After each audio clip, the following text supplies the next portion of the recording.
Michigan Democratic Congresswoman Debbie Dingell. She's the co-chairwoman of the House Democratic Policy and Communications Committee. Congresswoman, it's good to see you this morning. First, give me your reaction to the president's plans, which he laid out yesterday. You know, I'm going to say several things. One, he didn't say a word about any of the workers that have been furloughed, about getting the government open again.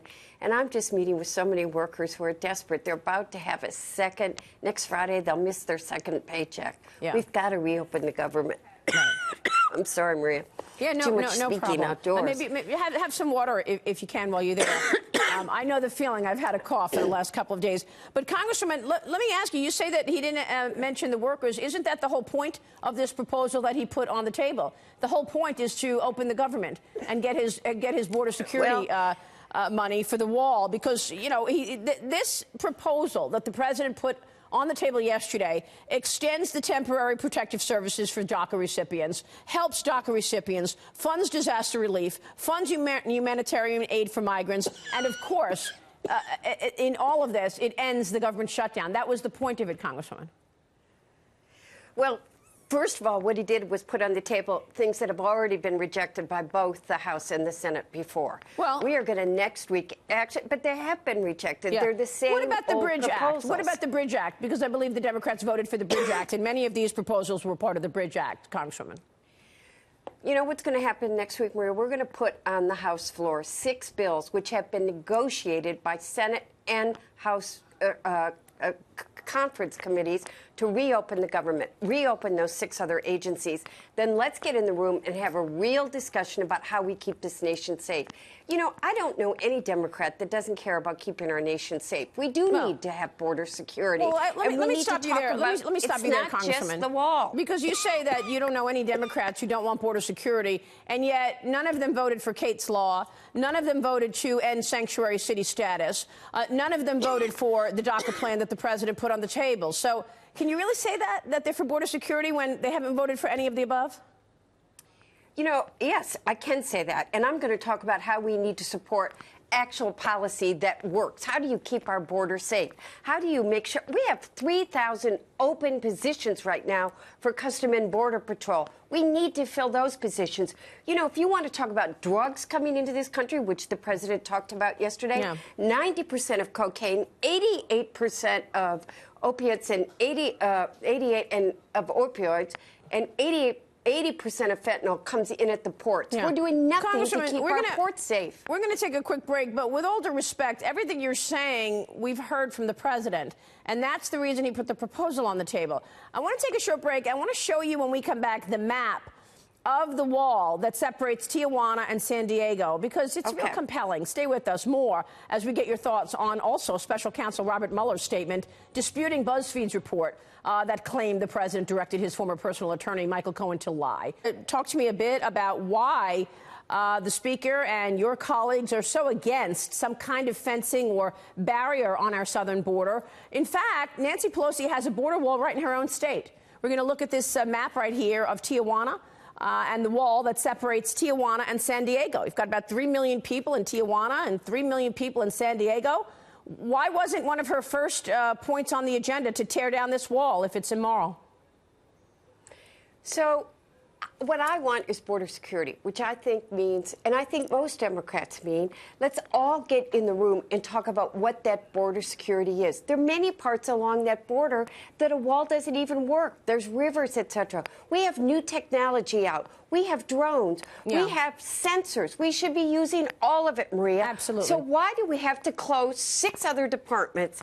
And let's get in regular order. Let's get in the room. Let's all agree on border security, a package that'll truly keep us safe, and let's reopen the government. I think you make a lot of good points, because there are areas of the country where we don't need a wall, probably, like near the Rio Grande, where there's this open space, where if a migrant, you know, if an illegal immigrant comes and tries to hide in that area, he'll probably or she'll probably be found pretty quickly, because it's miles and miles of open space. But I want to get your take specifically on the southern border, and specifically this wall in Tijuana, because this is a very dense area, rather, with 3 million people in one side and another 3 million in the other side. If you were to tear that wall down, do you think that eventually those people would just assimilate and those 3 million people in Tijuana would basically just become citizens in the U.S.?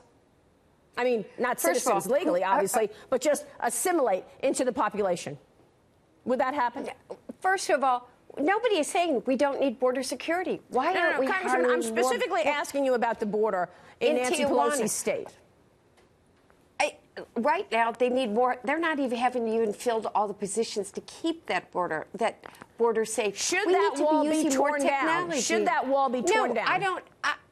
I haven't been to visit the site. I don't know all the specifics of it, and well, let me give you some specifics. Let me give you some specifics, Congresswoman, right, because we've got the border apprehensions just from that wall just in the month of November 2018. And in California, there was 7,764 apprehensions, nearly 7,800 border apprehensions in California alone just for the month.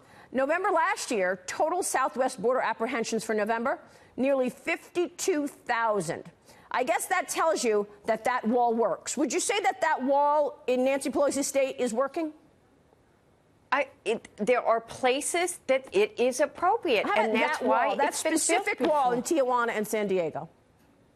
Because I haven't visited, I'm not going to say for sure, but I'm not going to say it should come down either. One thing I've learned about when you are seasoned, don't comment when you don't have all the facts and don't know if you're walking into something you shouldn't say. But I'll tell you what, the next time you talk to me, I'm going to study it and have the answer. I just wonder why Nancy Pelosi is so against it and your colleagues are so against it when we know that there's a wall in her own state. Do you find that hypocritical? Let me ask you, let's take a step back, Congressman. Let's take a step back and just try to understand better whether or not this is all politics. Because we know that many of your colleagues voted for a border wall twice.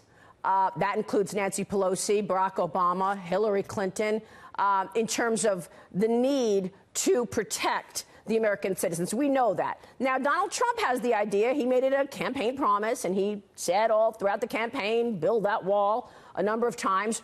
Is that the reason that you're against the wall and your colleagues are against the wall? Because it was now Donald Trump's campaign promise? First of all, I've been really clear. I don't think compromise is a dirty word, and I have always said that. I do believe that we need to have a conversation about border security, and that border security is a much larger topic. Do I think we're political right now? I absolutely do, and I think it's ridiculous. I think that we need to reopen the government. There are so many services that aren't getting done now from people that need help and the people that aren't being paid. I had a mother this week call me who's been deemed an essential service employee. She hasn't been paid in a month, can't pay for her child's daycare. Daycare is kicking her out. She's losing the space. Yeah. She can't take time off because she's been deemed essential. Yeah. She's working Denny's at midnight. You just said not right either. You just said a moment ago we have to have a conversation. Isn't that what we're doing? Isn't that why the government is shut down? No. But, that's why, Nancy Pelosi is in Washington. The president has put something on the table yesterday. This is what they're doing, right? They're having a conversation. And a moment ago, you said that the president hasn't spoken about the thousands of people who are not getting paid.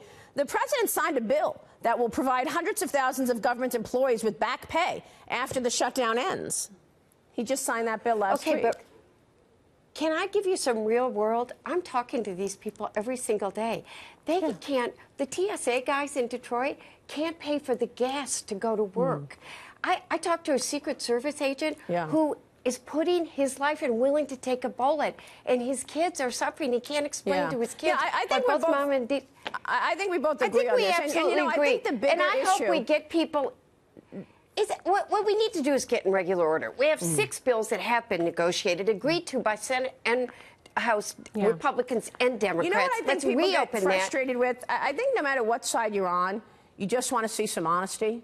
And you want to see honesty, whether it be at the border wall or whether it be in terms of what went on in the 2016 election, or this past week, BuzzFeed coming out with a report saying that the president directed Michael Cohen to lie for him to Congress, and then the special counsel, in a very rare move, had to come out and say that report is inaccurate. What did you think about that?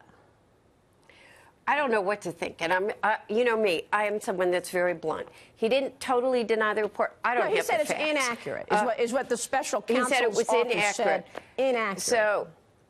So should Adam we Schiff continue with all of this stuff going out there in the zeitgeist to make people think, on the one hand, the president said it's a lie, on the other hand, you know, the president said that, you know, he just wants the wall and doesn't, and the Democrats want border security. I mean, honesty, I think, is what we all want. On you know, both sides of the aisle. One of the reasons I think Donald Trump got elected was because the American people were tired of partisan bickering, and they thought that it would bring a change. Unfortunately, it hasn't brought a change. I think you're exactly right. They're tired of seeing this. We got to get in the room, and we got a brand new class with a lot of younger there's a lot of division there. We got to talk more about that when you come back. Congressman, good to see you. Thank you. Bring people together. Thank you, Work Congressman together. John